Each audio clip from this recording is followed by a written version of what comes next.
Welcome to Christian's Cooking Show. Today we're going to be making a cup of dirt. The ingredients you'll need for a cup of dirt is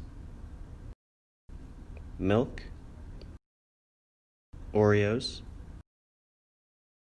chocolate pudding mix, Cool Whip,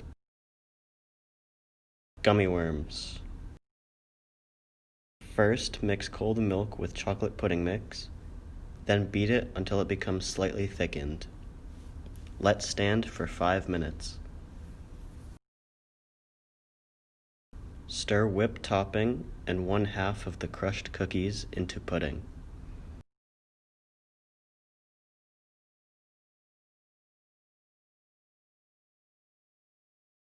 Put 1 tablespoon of the crushed cookies into each serving cup.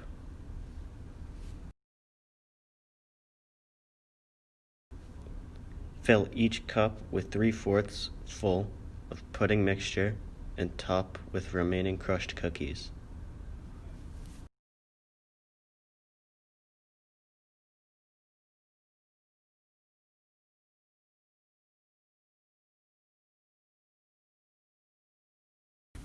This is optional that I like to do, and that's add gummy worms.